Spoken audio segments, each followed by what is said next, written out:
Alléluia, bien-aimé, soit béni au nom puissant de Jésus-Christ. Aujourd'hui, nous venons avec un nouveau terme.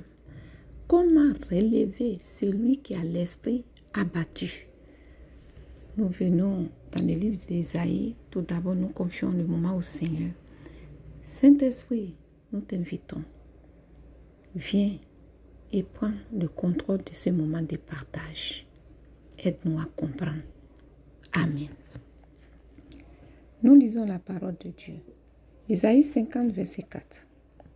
Le Seigneur, l'Éternel, m'a donné le langage des disciples pour que je sache soutenir par la parole celui qui est abattu.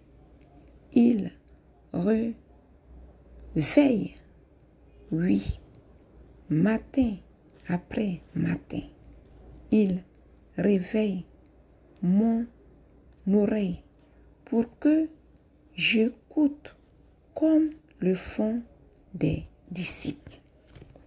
Alléluia. Ésaïe est un homme de Dieu, appelé à servir l'Éternel. Et là, il nous parle que le Seigneur, l'Éternel, l'a mis dans lui a donné un langage pour soutenir ceux qui sont abattus. Aujourd'hui, mon frère, ma soeur,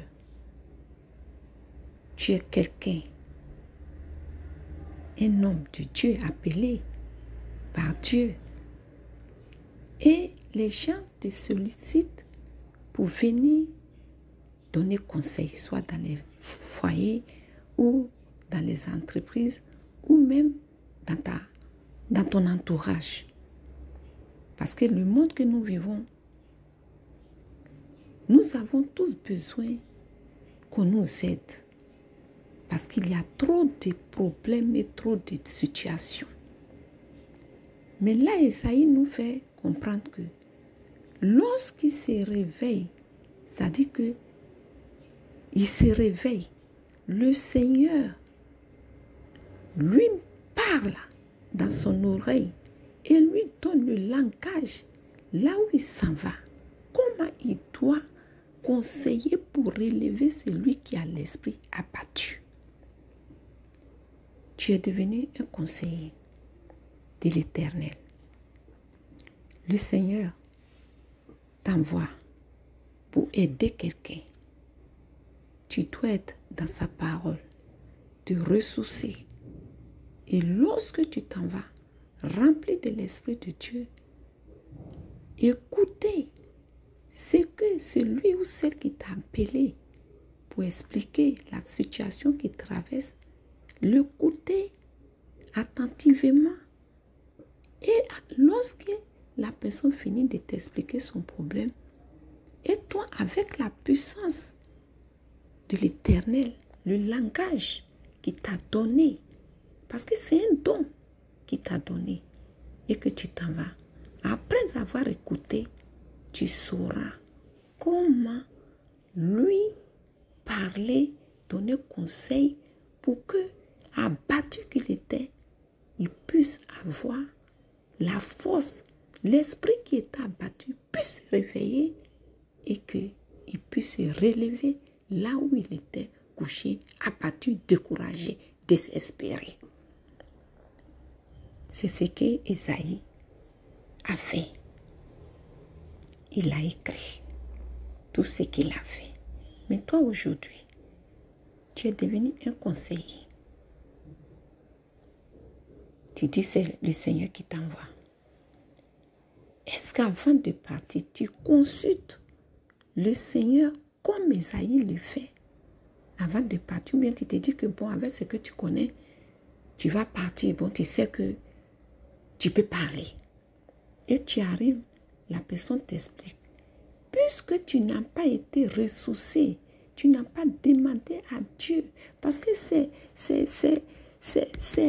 vraiment, tu n'as pas Tu n'as pas été en communion constamment avec le Seigneur comme Esaïe le fait. Tu arrives, tu vas comme ça, distrait, et la personne finit de t'expliquer son problème. Au lieu d'avoir le langage d'Esaïe pour parler, relever celui qui était abattu, décourager, la personne finit de t'expliquer. Tu dis, ah oui, vraiment, ce que tu viens me dire là, je me rappelle parce qu'il y a telle personne aussi qui avait eu ces problèmes-là. Ça n'a pas été bon pour lui. Donc, voilà ce que la personne a subi. Franchement, c'est parce que tu n'as pas marché comme le Seigneur te demande. C'est pour ça que tu as cette situation-là. Je vais prier pour toi, mais il faut essayer de te revoir.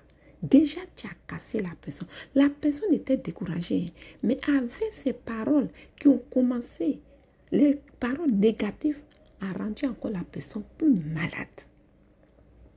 C'est ce que les amis de Job ont fait à Job. Pendant que Job souffrait, ils sont partis le voir. Au lieu de remonter Job, c'est eux qui vont venir juger Job pour dire que oui, c'est parce que tu n'as pas bien marché, voilà pourquoi le Seigneur te frappe. Et toi aussi, tu vas te dire oui, tu suis le Seigneur, mais c'est parce que tu n'as pas fait ce que Dieu veut, voilà pourquoi Dieu te frappe. Est-ce que tu es allé pour aider la personne ou bien tu es allé encore l'enfoncer encore dans son souci? Mon frère, ma soeur, c'est pour ça que ça soit dans l'église, que ça soit dans l'église, parce que Isaïe était un serviteur de Dieu. Je ne peux pas aller prendre l'exemple pour dehors. Isaïe était serviteur de Dieu. Hein? Et puis, tu t'en vas. Au lieu de remonter le moral de la personne pour que l'esprit qui a battu se relève, toi, tu vas encore enfoncer, abattre encore l'esprit. C'est pour ça, il faut demander à Dieu. À chaque fois qu'on t'appelle pour régler un problème, il faut demander à Dieu. Je m'en vais. Donne-moi ton langage. Que je parle, je ne parle pas au fond de moi, mais je parle par ton esprit. Donne-moi ton langage. Mets tes paroles dans ma bouche pour que ce que je vais dire ait un impact dans la vie de mon frère, ma soeur que je vais, qui a un problème qui m'a appelé, je m'en vais. Aide-moi. Et tu t'en vas. On donne des exemples comme ça, mais ça peut être ton enfant à la maison, à l'école. Il peut avoir des problèmes, des fois il n'arrive pas à s'intégrer. Ou bien des fois les gens le provoquent, ou bien les professeurs même provoquent. Il y a plein de situations. L'enfant vient t'expliquer ce qu'il vit à l'école. Au lieu de dire, bon mon enfant, assieds-toi, tu vas demander à Dieu de te donner. C'est pas parce que c'est un enfant que tu vas... Il faut l'enfant aussi a une sagesse. Donc quand tu parles là, il faut parler avec la sagesse de Dieu à l'enfant. L'enfant est déjà blessé à l'école. Toi, tu ne vas pas venir dire, oui, les professeurs, ils sont comme ça. C'est comme ça, ils sont. Quand on ne comprend pas, au lieu, tu vas commencer à insulter le professeur devant l'enfant. Est-ce que tu aides l'enfant? Tu n'aides pas l'enfant. Il faut expliquer avec le langage de Dieu. Expliquer à l'enfant comment, si le professeur fait ça, peut-être que voilà, mais voilà comment toi tu dois te comporter. Et l'enfant, au lieu d'être abattu, déjà il est abattu à l'école, il est venu à la maison, au lieu d'être encore plus abattu, il est relevé. Et puis la confiance, il sait que ce qu'il subit là-bas, sur la base de la parole de Dieu que tu lui as dit, que tu l'as conseillé, il va aller. Tout ce que le professeur va faire, il sait qu'il a l'assurance en lui. Et rien ne va le toucher. Parce que son corps là, ça va le rendre dur. Comme Isaïe a dit, ça va le rendre. Ça va même pas le toucher. Il va faire ce qu'il a fait.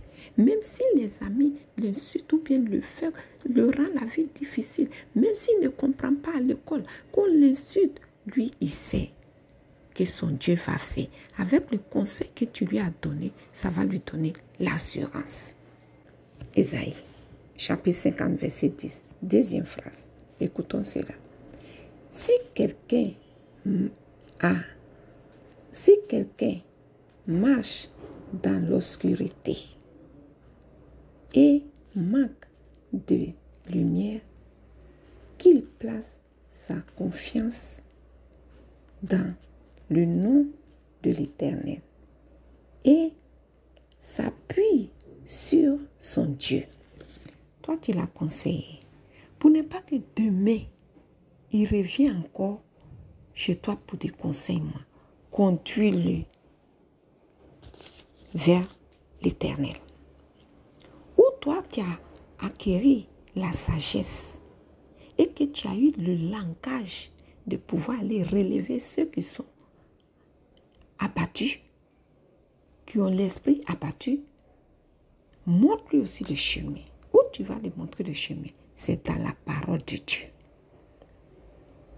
C'est ce qui est écrit. Si quelqu'un marche dans l'obscurité et manque de lumière, qu'il place sa confiance dans le nom de l'Éternel et s'appuie sur son Dieu. Voilà comment on doit aider ceux qui sont abattus. Ne pas aller encore réveiller encore la colère ou bien pour dire si tel t'a fait ça, il faut le faire payer. Il faut le faire payer. Non. Non, la personne est déjà fatiguée. La personne est déjà fatiguée. De toutes ces situations, la personne est fatiguée, ne sait pas où mettre la tête. La personne est fatiguée. Tu es parti de conseiller. Il faut lui donner des paroles vivantes, des paroles vivantes, les paroles de Dieu vivantes. Là où il est couché, quand tu ouvres la bouche, même si les problèmes l'ont rendu malade, il est couché, parce qu'il y a des problèmes qui sont plus que les maladies graves même. Quand tu es abattu, tu es couché, tu n'as même pas envie de te lever même pour faire quelque chose. Quand la personne est couchée, une seule phrase, la personne se réveille, dit quoi? Mon frère, parle-moi encore. Et toi-même, tu ne vas pas reconnaître la personne. Parce que le langage que le Seigneur, l'Éternel a mis dans ta bouche, accompagné de la vie, a relevé l'esprit abattu de la personne. Et la personne revient à lui-même et commence ses activités. Et lui aussi, puisque tu l'as conduit dans la parole, et tu lui dis, tu médites nuit et jour, Dieu va te parler nuit et jour. Parce que si on s'arrêtait à un seul serviteur de Dieu, si on s'arrêtait à un seul serviteur de Dieu, est-ce que ce serviteur de Dieu peut délivrer ou prêcher ou guérir tous les malades du monde entier, de toute la terre? Non. C'est pour ça que Dieu, le Seigneur lui-même, il a dit à ses disciples, allez et faites des disciples. C'est-à-dire, toi, tu vas,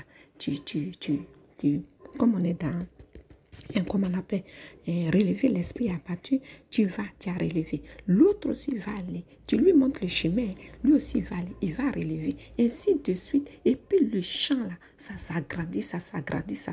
Faut pas attendre que toi, soit tu es un homme de Dieu, c'est chez toi, on vient toujours. Et puis chaque fois, la personne va venir chez toi, c'est-à-dire toi, tu deviens Dieu maintenant. Chaque fois, les gens montrent-lui le chemin de Dieu pour que lui aussi, il puisse aller conseiller, relever les esprits abattus. Que le nom du Seigneur soit béni. Seigneur notre Dieu, nous avons tous besoin de ta sagesse. Nous avons tous besoin de ta sagesse. Autrefois qu'on ne te connaissait pas, quand quelqu'un vient nous expliquer le problème, on dit, non, va dire ça, va dire ça, va dire ça. Mais aujourd'hui, on te connaît. On doit montrer vraiment qu'on te connaît. Et appuyer sur ta parole, sur ta sagesse, pour envoyer de plus en plus des âmes vers toi. Des âmes abattues vers toi. Parce qu'un homme abattu, c'est pas bon. Que tous ceux qui sont abattus, ceux que tu as donné le don d'aller relever des esprits abattus, qu'ils ne soient pas égoïstes, que nous ne soyons pas égoïstes, mais que nous nous montrons le chemin pour que ceux aussi qui reçoivent demain aillent aussi conseiller et relever, prier pour ceux aussi qui ont des esprits abattus. Que le nom du Seigneur soit béni.